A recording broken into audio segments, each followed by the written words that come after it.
প্রিয় প্রণয়িনী পর্ব সংখ্যা 46। গড় গড় করে একাধারে কিছু একটা শব্দ হচ্ছে। কিসের শব্দ এটা ভেবেই কপাল সামান্য কুঞ্চন সৃষ্টি হলো। চোখ কুঁচকে ভাবনার অতলে হারিয়ে গেল বিছানায় অর্ধজ্ঞান হয়ে পড়ে থাকা মেয়েটা। চোখে মুখে অগাধ বিরক্তি, নাকে আবারও শক্তপোক্ত কস্তুরীর ঘ্রাণ এসে লাগছে। এত প্রকট ঘ্রাণটা সে বালিশে নিজের মুখ চেপে ধরে লুকালো। না, তবুও লাগছে। অস্পষ্ট স্বরে বিড়বিড়ালো, দূরে সরুন আরশ ভাই, নাক বন্ধ হয়ে যাচ্ছে। অস্পষ্ট বিড়বিড়টুকু বোঝা গেল না, বালিশের নিচে চাপা পড়ে গেল। কয়েক সেকেন্ড এমন গড়াগড়ির ভেতর কাটল মেয়েটার। সময় নিয়ে চোখ খুলতেই দেখলো উবু হয়ে শুয়ে আছে সে। চোখ বেডের দিকে স্থির হতে কিছুক্ষণের জন্য থমকালো, অতঃপর নিজেকে সামলে নিয়ে উঠে বসে ঢিলে থাকা চুলগুলো হাতখোপা করলো। চোখ তুলে তাকালে তার সামনে পায়ের ওপর পা তুলে কাউচে বসা আরশের সাথে চোখাচোখি হলো। নির্লিপ্ত কণ্ঠে শুধালো, কত মিনিট যাবৎ বসে আছেন? আরশ হাতের সাবমেরিন টুটনের ঘড়িটা এক পল দেখে নেয় সময়ে। গম্ভীর অবয়ব মুখে বজায় রেখে বলল, 1 hour 20 minutes 4 seconds। কথা শেষে চোখ তুলে তাকালো ঘড়ির হাতে। বিছানায় কমফোর্টার জড়িয়ে বসে থাকা নুসরাতকে নিষ্প্রাণ কণ্ঠে আদেশ জারি করলো, নাও get the fuck out of my room. Nusrat Nasir, অনেক ঘুমিয়েছ। নুসরাত উঠে দাঁড়ালো মুখ বাঁকিয়ে, আরশকে ভেঙচিয়ে ভেঙচিয়ে বলল, মরে যাচ্ছি না আপনার রুমে ঘুমাতে। নাও দ্য গেট ফাক out of my room Nusrat Nasir. মুখ বাঁকানো শেষে লাফিয়ে উঠল। নিজের পায়ে স্লিপার খুঁজে না পেয়ে বেডের আশেপাশে তাকালো। নাক ফুলিয়ে এক পলস আরশের পানে তাকাতে বেটা খচ্চর আরশ হাততালি দিয়ে দেখালো রুম থেকে বের হয়ে যেতে। নুসরাত একবার দেখলো আরশকে, একবার দেখলো তার পায়ে পড়া জুতাকে। দুষ্ট বুদ্ধি মাথায় চেপে বের হওয়ার ভান করলো। বেরিয়ে গেল সেকেন্ডের মাথায়, আবার ফিরে আসলো। কিছু বোধগম্য হওয়ার আগে আরশের পা থেকে টান দিয়ে স্লিপার জোড়া খুলে নিয়ে পালালো। আরশ তাকালো নির্জীব বদন ঘুরিয়ে। নুসরাত পালাতে গিয়ে জুতো হাতে নিয়ে কাঠের দরজার সাথে বাড়ি খেলো নাকে। কপালে হাতের তালু দিয়ে নাক ঘষল। অস্বাভাবিক কিছু শব্দ মুখ দিয়ে নিঃসৃত হলো। আরশ রুম থেকে বের হয়ে পায়ে স্লিপার জোড়া ঢুকিয়ে নিল। জুতো জোড়া অনেক বড় হয়ে গেল পা অনুযায়ী, তবুও নুসরাতের কিছু যায় আসে না। অসুবিধাও হলো না, সে নিজের পায়ের সাইজ থেকে 2 সাইজ লম্বা জুতো পরতে অভ্যস্ত। তার পরনের জুতা জোড়া এক পলক দেখলো, দেখেই মনপুত হয়ে গেল। নাইকের জুতা জোড়া এতটা আরামদায়ক, সাথে এতটা শীতল, তার পায়ের নিচের তালু শিরশির করছে। খুশিতে ডকমক করে উঠল। এই জুতো আরশকে আর জীবনেও ফিরিয়ে দেবে না সে। আজ থেকে জুতো তার। বাড়ির প্রতিটা বন্ধ রুমের আনাচে কানাচে একবার করে চোখ বুলিয়ে নিয়ে হাঁটতে শুরু করলো। আনমনিক কিছু একটা ভাবনা ডুবে গিয়ে ধীর স্থির পায়ে অগ্রসর হলো 3য় তলার ড্রয়িং রুমের খোঁজে। নুসরাত বেখেয়ালে হাঁটতে গিয়ে ধাক্কা খেলো কেউ একজনের সাথে। উপলব্ধি হলো কোনোভাবে এটা অনাকাঙ্ক্ষিত না, অপর পাশের মানুষটা তাকে ইচ্ছে করে ধাক্কা দিয়েছে। নুসরাত ভুরুকুটি করে পাশ কাটিয়ে চলে যাওয়া মেয়েটাকে এক পলক দেখে নেয় আর চোখে। একদম ধবধবে ফর্সা মেয়েটার মুখ।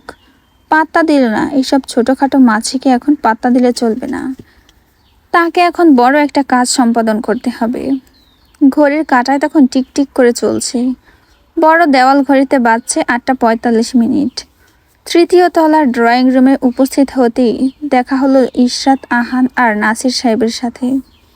চুপচাপ নিরুদ্বেগ ভঙ্গিতে গিয়ে বসলো সোফার উপর। নাক ডলে নিয়ে শুধালো, অত্যাচার কেন করলো ওই মহিলারা? নাসির সাহেব নুসরাতের কথা কানে তুললেন না, ভুরু কুঞ্চিত করে জানতে চাইলেন, কোথায় ছিলে তুমি এতক্ষণ? তোমাকে পুরো খানবাড়ি খুঁজে পেলাম না কোথাও। নুসরাত মাছি তাড়ানোর ভঙ্গিতে কথাটা উড়িয়ে দিল। নিজের মতো করে আবারও বোনের কাছে জানতে চাইল, যৌতুক টৌতুক চাইছে নাকি তোর নানির শাশুড়ি? ইশরাত 2 পাশে মাথা নাড়ালো। নাসির সাহেব নুসরাতের কথার রেশ ধরে বললেন, কিছু যদি মাওইমা বলে থাকে তাহলে আমাকে বলো আম্মা, আমি নির্দ্বিধায় তাদের আশা পূরণ করব। নুসরাত সহমত পোষণ করে মাথা নাড়ালো বাবার সাথে। ইশরাত বিরক্ত হয়ে বলল, আরে সেটা না, জাইনের নানি পলির সাথে বিয়ে দিতে চাইছিল তার, কিন্তু বড় আম্মু মানা করে দেওয়ায় আমার উপর সেই রাগ মেটাচ্ছি। ঠিক আছে, রাগ মেটাক, কিন্তু খাবার খেতে দিল না কেন?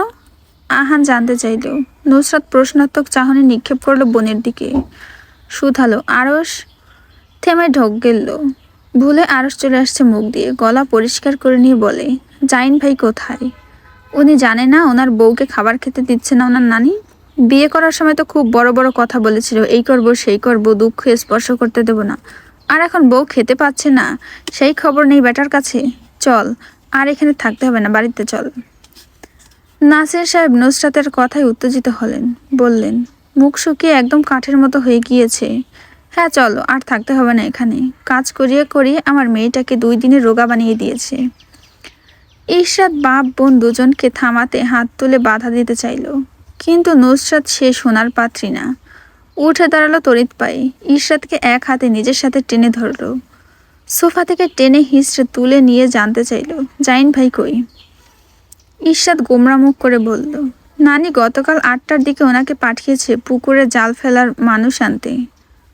নুসরাত মুখ ফসকে বলে ফেলল, জাল আনতে গিয়ে কি মরে গেছে? এখনো দেখা নেই তার? জিভ কেটে পরপর আবার হাত দিয়ে ঠোঁট চাপল। ইশরাত বোনের দিকে ক্ষুব্ধ দৃষ্টি নিবিষ্ট করল। নাক ফুলিয়ে বলল, গত রাত থেকে পেছনের পুকুরে বসে মাছ ধরছে বড়শিতে। নুসরাত ইশরাতের হাত ছেড়ে দিয়ে বসলো এক পা তুলে সোফায়। শান্ত মাথায় জিজ্ঞেস করলো, তুই যে গতকাল থেকে না খাওয়া, জানে জাইন ভাই? ইশরাত মনমরা গলায় বলল, জানবে কিভাবে? মাছ ধরছে না পুকুরে? সারা রাত বসে সে মাছ ধরছে, বাড়ি মুখ হয়নি এখনো। নাসির সাহেব নিজের হাতের পলিথিন থেকে নাশপাতি বের করে ছুরি দিয়ে কেটে টুকরো করলেন। এক টুকরো ইশরাতের দিকে বাড়িয়ে দিয়ে বললেন, খাও মা। আবেগে আপ্লুত হয়ে ইশরাতের কান্না পেল। নাক টেনে চোখ ঝাপটে কান্না আটকালো কোনো রকম। নাশপাতির স্লাইস মুখে দিতে নুসরাত জিজ্ঞেস করলো, কোন পাগলে সারা রাত মাছ ধরে? আমি কল দিয়ে জিজ্ঞেস করছিলাম আসবে কখন। বলল বাড়িতে আজ আসবে না, মাছ ধরা নাকি তার কাছে অ্যাডভেঞ্চারাস লাগে। নুসরাত কপালে আরও ভাঁজ ফেলল। যা বোঝার বুঝেছে সে, তাই শুধালো, রাতে জাইন ভাই খায়নি? না। নুসরাত আর আহান হাতে ঠাস ঠাস মারল। তারপর কটমট করে উঠে নুসরাত বলল, তোর জামাই খায়নি বলে তোকেও খেতে দেয়নি ওই মহিলা? ডেকচিতে তরকারি ভাত ছিল? নুসরাত দীর্ঘশ্বাস ফেলে বলল, না, আমাকে দিয়ে ভাত রান্না করিয়ে আমার জন্য ভাত রাখেনি। নুসরাত আরাম করে বসলো সোফায়। খান বাড়ি থেকে যাওয়ার জন্য লাফানো কমে এসে ভর করলো শিথিলতা। নাশপাতি হাতের তালুতে দিয়ে একসাথে মুখে ঢুকিয়ে নিল। শালি বুড়ি আদিমকালের, তোর জামাই খায় নাই এই জন্য ভাত তরকারি সব তুলে রেখেছে কিচেনে। কিয়ৎকাল থেমে নুসরাত হুডির হাতা গোটালো। বলল, জাইন শালার উঁচু নাকটা ঘুষি মেরে ইচ্ছে করছে ফাটিয়ে ফেলতে, একদম সারা জীবনের জন্য মাছ ধরা ঘুচিয়ে দিতে।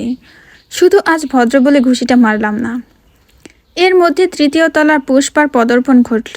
ড্রয়িং রুমের ভেতরে ঢুকে যখন অপরিচিত মানুষ দেখলেন, তখন বিরক্তির ন্যায় চেঁচিয়ে উঠল, এই কে রে, কোথা থেকে আসছো তোমরা? বাড়িতে ঢুকলে কেন? আম্মা, ও আম্মা। ইশরাত নম্র কণ্ঠে পুষ্পার চেঁচামেচিতে থামতে বলল, আমার বাড়ির লোক ওরা। মহিলা ইশরাতের কথা শুনে মুখ ঝামটা মেরে এগিয়ে আসলেন। নুসরাতের ভাষায় ষাঁড়ের মতো ভাউ ভাউ করে থামলেন। টেবিলের ওপর রাখা ফলের পলিথিন হাতে নিতে যাবে। নুসরাত অবিশ্বাস্য চোখে তাকিয়ে জানতে চায়, এই রাখেন রাখেন, এগুলো নিয়ে কোথায় যাচ্ছেন? পুষ্পা অবাক হয়ে বললেন, এগুলো ফ্রিজে রাখবো না? নাসির সাহেব বললেন, হ্যাঁ হ্যাঁ নিয়ে যান। নুসরাত বলে উঠল, কিসের নিয়ে যাওয়া? এগুলো আমি খাওয়ার জন্য নিয়ে আসছি, ওনাদের ফ্রিজে রাখার জন্য না। রাখুন, এগুলো এখানে রাখুন। নুসরাত বিরক্ত চোখে বোনের পানে তাকালো। এখানে আসার পর থেকে এই মহিলাকে দেখেনি সে। এই মহিলাই বা কে? এত বেশি নাক গলাচ্ছে কেন তাদের কাজে? শুধু বয়স্ক মহিলাকে দেখে ধারণা করছে ইশরাতের নানি শাশুড়ি। মহিলাটার দিকে চোখ উল্টে তাকিয়ে বুঝতে চাইল উনি কে। কাপড়ের ধরন আর মুখের ভাবসাব দেখে ধরে নিল কোনো কাজের বুয়া। তাই সেন্টার টেবিলে জুতো পরা পা তোলা ছিল, তা আর নামালো না। ইশরাতের কানের কাছে গিয়ে ফিসফিস করে শুধালো, এই শুয়োরের মতো চেহারাওয়ালা বেডি কেডা, আর আমাদের খাবারের দিকেই বা কেন চোখ দিচ্ছে? ইশরাত নুসরাতের ঠ্যাঙের কাছে হাত দিয়ে ঠাস করে চাপড় মারলো, চোখ পাকি ইশারায় চুপ বোঝালো, ফিসফিস করে কানের কাছে বলল, আমার মামি শাশুড়ি। ইশরাতের কথা শেষ হতেই ঘাড় বাঁকিয়ে মহিলার মুখ অবলোকন করল নুসরাত। বুঝলো তার নিষেধাজ্ঞা শুনে বিশ্রীভাবে নাক কুঁচকে ফেলেছে মহিলা। সে হাসলো। জানা প্রশ্ন আবারও ইশরাতের উদ্দেশ্যে ছুড়ল। পুষ্পার শোনার মতো করে খ্যাক খ্যাক করে জানতে চাইল, জল্লাদের মতো দেখতে এই মহিলাটা কে ইশরাত? এমন জল্লাদের মতো চোখ মুখ করে তাকিয়ে আছে কেন? নুসরাত আর কিছু বলতে চাইল, ইশরাত এক হাতে মুখ চেপে ধরল তার। খুব ভালোভাবে শুনেছে কথাগুলো পুষ্পা, তাই গজরাচ্ছেন দরজার সামনে দাঁড়িয়ে হাপিত্তেশ করে চিৎকার দিলেন, ও আম্মা গো, হাঁটুর বয়সী একটা মেয়ে আমায় জল্লাদ বলছে। আম্মা গো, আপনি এর বিচার করেন। আম্মা কই আপনি? নুসরাতকে রাম ধমক দিলেন নাসির সাহেব। চোখ পাকিয়ে বললেন, সরি বলো, এক্ষুনি মামনিকে সরি বলো। অভদ্রতা করছো কেন ওনার সাথে? নুসরাত চোখ উল্টে নিল, কড়মড় করে বলল, সরি। সরি বলার মধ্যেখানে খানবাড়ির সবাই দলবদ্ধ হয়ে এসে ভিড় জমিয়েছে রুমে। নুসরাত তবুও নির্লিপ্ত রইল সবাইকে দেখে। হঠাৎ রুমানা খাতুনকে সামনে এগিয়ে আসতে দেখে সেন্টার টেবিল থেকে পা নামিয়ে ভদ্রভাবে বসতে বসতে বলল, বড় মানুষের সামনে আমি আবার পা তুলে বসি না। কথাটা শেষ করে দাঁত কেলিয়ে হাসল। রুমানা খাতুন মুখ বিতৃষ্ণায় তেতো হয়ে আসে। সেটা দেখে নুসরাতের মনের ভেতর দিয়ে বয়ে গেল আলাদা প্রশান্তি। বয়স্কার ইচ্ছে করল সোফায় বসে দাঁত কেলিয়ে হাসা মেয়েটাকে আচ্ছা করে ধুয়ে দেওয়ার জন্য গলার কাছে দলা পাকালো কিছু বাক্য, কিন্তু ওই গা জ্বালানো হাসি আর চোখের কপটতার কাছে হার মানলেন এই সময়ের জন্য। নাসির সাহেব কিছু বলার পূর্বেই নুসরাত কথা টান দিয়ে নিয়ে নিল, বলল, খাবো না, আমাদের নাস্তার জিনিস নিয়ে এসেছি আমরা।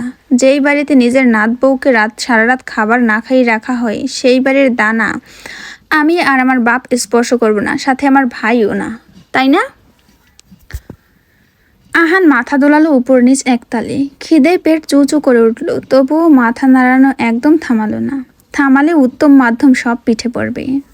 রুমানা খাতুন অসভ্য মেয়েটাকে দেখে নিয়ে ঢোক গিলে জবাব দিল, বললেন, যা আপনাদের ইচ্ছে হয়, আমরা তো আর জোর করতে পারি না। সবাই চুপচাপ বের হয়ে গেল। পুষ্পা যেতে যেতে মুখ ঝামটা দিতে ভুললেন না সবাইকে। নুসরাত হঠাৎ প্রশ্নাত্মক চাহনি নিক্ষেপ করলো বাবার দিকে, শুধালো, খিদে পেয়েছে? নাসির সাহেব মাথা দোলালেন, মিনমিন কণ্ঠে জিজ্ঞেস করলেন, খাবার খাবে তোমরা? আহান বলে উঠল, খাবো কিভাবে, তুমি তো না করে দিলে। নুসরাত হু হু করে হেসে উঠে বলল, তো কি হয়েছে, তখন আমাদের ইচ্ছে করেনি, এখন ইচ্ছে করছে, লেটস গো। নাসির সাহেব বললেন, লজ্জার একটা ব্যাপার আছে তো।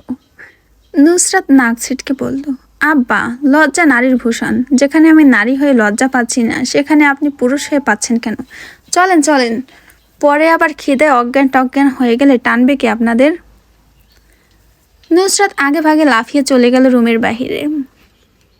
বেরিয়ে গিয়ে ফিরে আসলো আবার। ঝড়ের গতিতে এসে ইশরাতকে নিজের সাথে বগল দাপা করে আবারও বাতাসের গতিতে দৌড় দিল। সিঁড়ি দিয়ে নামলো বাদরের মতো।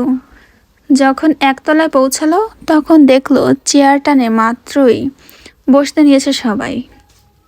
এক পলক সবাইকে দেখেই অবজার্ভ করলো। নাকের ডগার চশমা ধবধবে মেয়েটাকে একটু ভালো করে খেয়াল করলো। মাথায় ধাক্কা দেওয়ার ব্যাপারটা আসতে হেসে উঠল। ইশরাতের হাত ছেড়ে দিয়ে এগিয়ে গেল চেয়ারের দিকে। মাত্র মেয়েটা চেয়ার টেনে ধরেছিল বসার জন্য, তার পূর্বেই নুসরাত তাকে এমন ধাক্কা দিল, মেয়েটা হোঁচট খেয়ে সরে গিয়ে দূরে পড়তে পড়তে বাঁচল কোনো রকম। আক্রোশ নিয়ে নুসরাতের পানে ঘুরে তাকাতেই ঠোঁট চোখা করে শ্লেষ মিশ্রিত আওয়াজে চুকচুক করল সে।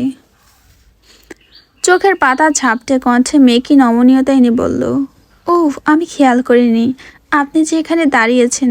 আমি এক্সট্রিমলি। বাকি কথাগুলো গলার কাছে আটকে গেল, বের হলো না মুখ দিয়ে। সে আর চেষ্টাও করলো না বাক্যগুলো বের করার। নুসরাত চেয়ারটায় বসে নিজের আশেপাশের সব চেয়ার টেনে দিল বাবা ভাই বোনকে বসার জন্য। খানবাড়ির কাউকে বসার সুযোগ না দিয়ে একে একে বসলো নিজের পরিবারের সবাই। লিপি বেগম আর হেলাল সে পেছনের পুকুরের ওইখানে বসে বসে বড়শিতে মাছ ধরা দেখছেন, তাই জানেন না এখানে কি হচ্ছে বা কি পরিস্থিতি। রোমানা খাতুন নিজের চেয়ারে বসতে বসতে কটাক্ষ করে বললেন, বললে যে খাবে না, তাহলে এখন খেতে আসলে কেন? নুসরাত ব্রেড হাত দিয়ে 3টা নিজের প্লেটে নিল। ডিম পোস্ট করে রাখা ছিল, তা চামচ দিয়ে না তুলে ডান হাতে থাবা মেরে নিয়ে নিল। যতটা হাতে উঠল ততটাই রেখে দিল নিজের প্লেটে। রোমানা খাতুনের পাশাপাশি বসা আরসের পানে এক পল তাকিয়ে জানতে চাইল, আরস ভাই নেবেন? আরস ভুরু উচালো, জানতে চাইল কি? নুসরাত নিজের হাতের মুষ্টিতে পৃষ্ঠ ডিম পোস্ট বের করে একটা দুমড়ে মুচড়ে মুখে ঢুকিয়ে অস্পষ্ট স্বরে বলল, আন্ডা ভাজি। আরস লাগবে না বলতে গিয়ে চোখ থামল ডিমের পিরিচে। একটাও নেই সেখানে ডিম, সবগুলো নুসরাতের হাতের মুঠিতে। আরসের চোখের দৃষ্টি লক্ষ্য করে নুসরাত উপরের পাটির দাঁত বের করে হাসল। ভুরু উঁচিয়ে ইশারায় বোঝালো, নিবেন? আরস শীতল চোখে দেখল কিয়ৎকাল নুসরাতকে, ঠান্ডা কণ্ঠে বলল, দাও। রোমানা খাতুন চুপচাপ থেকে তীক্ষ্ণ চোখে এতক্ষণ যাবৎ অগোছালো মেয়েটাকে খেয়াল করছিলেন। চামচ থাকতেও ইচ্ছে করে হাত দিয়ে স্পর্শ করছে খাবারগুলো, যাতে অন্যরা না খায়। কণ্ঠে অগাধ রাগ চেপে জিজ্ঞেস করলেন, হাত ধুয়েছ তুমি? নুসরাত নিজের চেয়ারে বসে ডিম রাখলো নিজের প্লেটে। হাতের তালু টিস্যুতে মুছে নিয়ে বলল, ভুলে গিয়েছি। আরস মাত্র মুখে নিয়েছিল ডিম পোস্ট, কথাটা শোনা মাত্র থমকালো। চোখে মুখে ফুটে উঠল অগাধ বিস্ময়। পাশ ফিরে তাকিয়ে শুধালো, হ্যান্ড ওয়াশ করনি তুমি? নুসরাত ঠোঁট উল্টে ভাবলেশীন কণ্ঠে বলল, আমি আজ ব্রাশই করিনি, হ্যান্ড ওয়াশ করবো কখন ভাই? খেয়ে নিন, হাত ধুয়ে নেব, সাথে দাঁতও। রোমানা খাতুন খাবার খাওয়া রেখে উঠে দাঁড়ালেন। খাবার রুম থেকে প্রস্থান নিতে যাবেন? নুসরাত আক্ষেপ করে বললেন, এই বয়সে না খেয়ে উঠে যাচ্ছেন কেন, যেখানে সেখানে? আরও শক্ত কণ্ঠে রামধমক দিল, শাট আপ বেয়াদব। নুসরাত আবার কিছু বলতে যাবে, নাসির সাহেব হাতে থাপ্পড় দিলেন। চোখ রাঙালেন ক্ষোভ নিয়ে। আরও শাসালো, will you shut the hell up for a moment. আরসের ধমকের ভেতর রোমানা খাতুন না খেয়ে চলে গেল খাবার রুম থেকে। এরপর তুলি, স্বার্থ, পুলি, পুষ্পাও প্রস্থান নিলেন। নাসির সাহেব বিক্ষোভ নিয়ে বললেন, চলো বাসায় চলো, তোমার আর এখানে থাকতে হবে না। নুসরাত ব্রেডে আরাম করে বাটার লাগিয়ে কামড় বসালো। বাপের কথা কানে না তুলেই আহানকে উদ্দেশ্য করে বলল, জেলি দে তো ভাই আমাকে, খিদে চোখ মুখে অন্ধকার দেখতেছি। খেয়ে দিয়ে যাবানে বাড়িতে, এখন শান্তিমতো খেতে দাও আব্বা। আহান নুসরাতের দিকে জেলি পাস করতেই তা ব্রেডে বাটার নাইফ দিয়ে লাগিয়ে নিল। 2 কামড় মেরে অর্ধেক খেয়ে তার পাশে দাঁড়িয়ে তীক্ষ্ণ ফলার মতো চোখে তাকানো আরসকে দেখল। নিষ্পাপ মুখে জানতে চাইল, খাবেন আরস ভাই?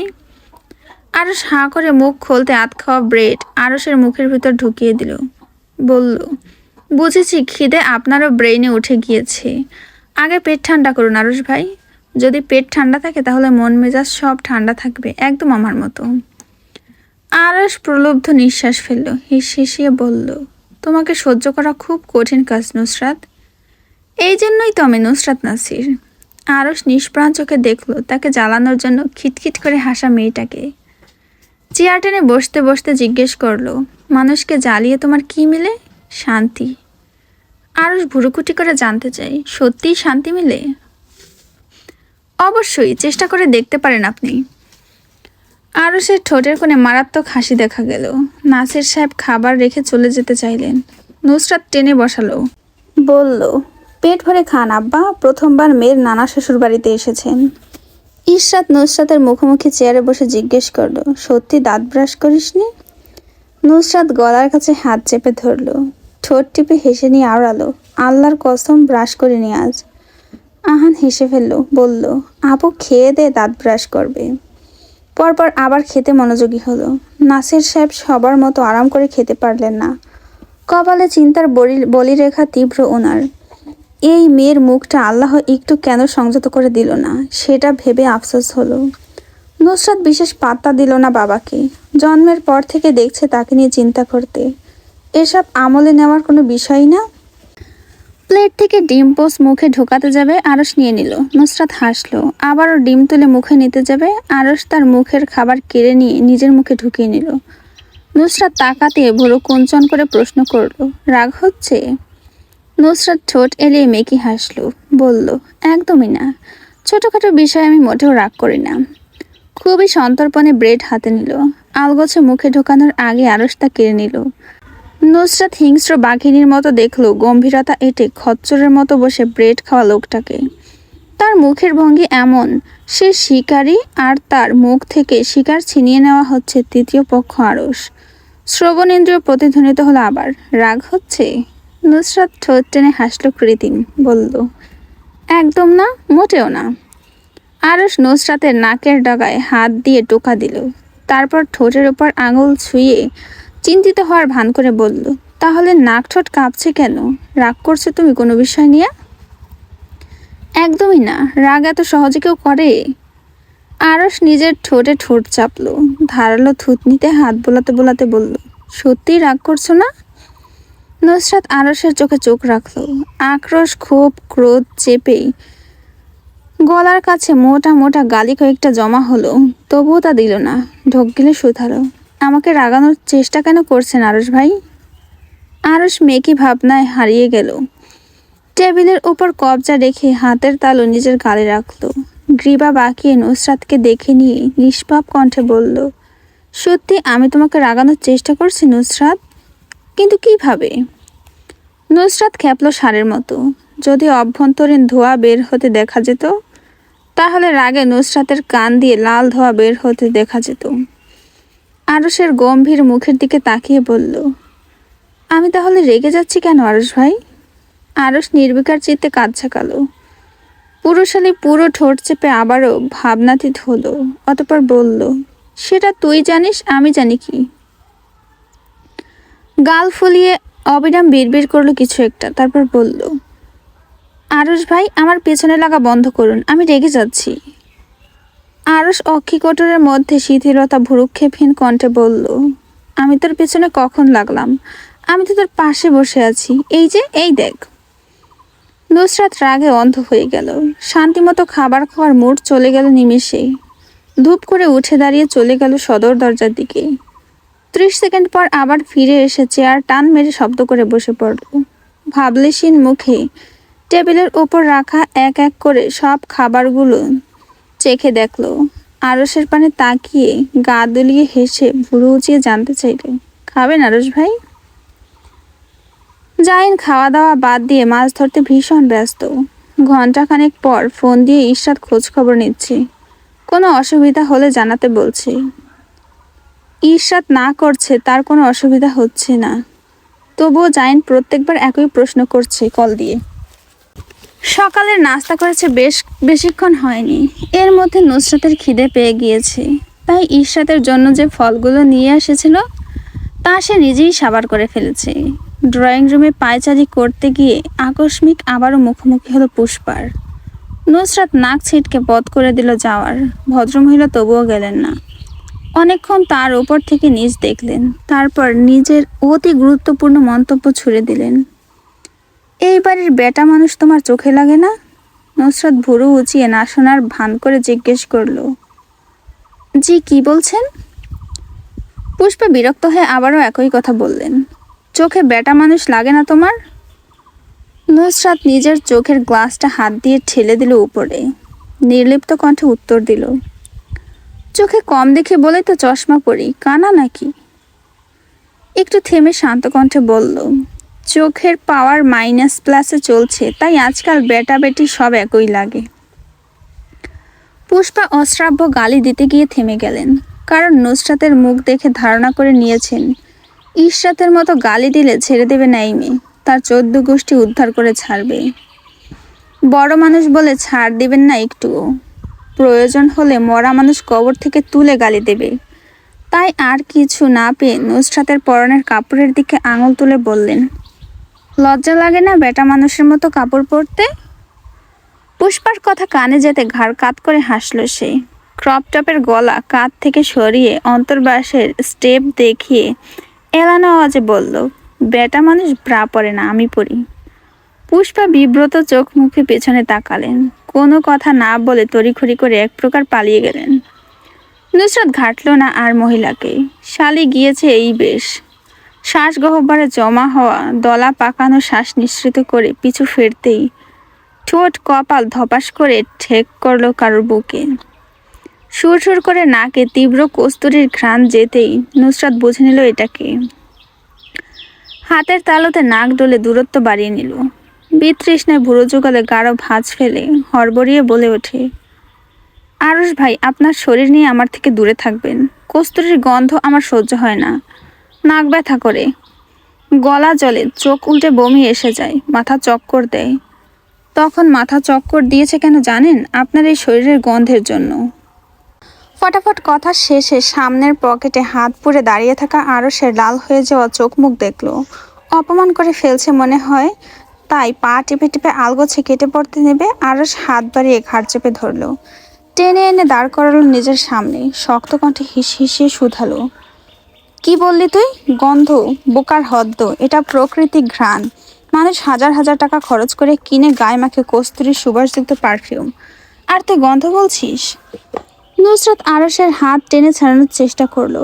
মৃদু আর্তনাদ করে উঠল ব্যথায়। ঠোঁট বেয়ে অস্ফুট উচ্চারণ হলো, ব্যথা পাচ্ছি আরশ ভাই, ছাড়ুন। আরশ ছাড়ল না, আরেকটু চেপে ধরলো নুসরাতের ঘাড়। হিসিয়ে কিছু বলতে নেবে নুসরাত ঠোঁট কুঁচকে ফটাফট বলে উঠল, বোকার হতো বলবেন না একদম। আমার আইকিউ লেভেল 180+, এজন্য হাঁটুর 2 হাত নিচে বুদ্ধি। নুসরাত কটমট করে ওঠে, নিজের ব্যথা ভুলে যায় সেকেন্ডে। নাক ফুলিয়ে আরশের পিঠ খামচে ধরে, মুখ বাঁকিয়ে আরশকে ভ্যাং চায়। অতপর হিসিয়ে বলে ওঠে, তাহলে আপনার বুদ্ধি হাঁটুর 2 হাত উপরে।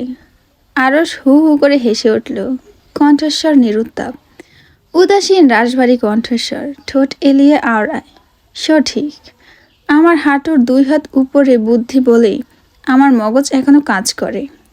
এত বড় অপমান মেনে নিতে পারল না নুসরাত, তাই চেঁচিয়ে উঠল ক্রোধ মিশ্রিত স্বরে শুধায়, আপনি বলতে চাইছেন আমার মগজ চলে না, অচল? আরশ ছেড়ে দিল নুসরাতের ঘাড়। নুসরাত নির্দিষ্ট দূরত্বে সরে যাবে, তার পূর্বেই আরশ আবারও থাবা মেরে বাঁ হাতে মাথা চেপে ধরে নিয়ে আসলো নিকটে। গ্রীবা বাঁকিয়ে ঝুঁকে এসে ডান হাতে নুসরাতের মাথায় তর্জনী আঙুল দিয়ে টোকা দিল। নিজেদের ভেতরে ইঞ্চি পরিমাণ জায়গা ফাঁক রেখে স্পষ্ট স্বরে সীসা কানে ঢেলে দেওয়ার মতোই শব্দ উচ্চারণ করল, এটা বোঝার জন্য যেটা প্রয়োজন সেটা তোর এখানে নেই। নুসরাত চিরবির করে উঠে জানতে চাইল, কি নেই? শান্ত স্বর কানের কাছে প্রতিধ্বনিত হলো, মস্তিষ্ক। রাগে ঠোঁট কাঁপল মেয়েটার, ঠোঁট চেপে শ্বাস ফেলল ঘোট ঘোট করে, নাক ফুলিয়ে রাগান্বিত স্বরে ডাকলো, আরশ ভাই। প্রতি উত্তরে নির্জীব কণ্ঠে উত্তর আসলো, জি হ্যাঁ নুসরাত নাসির।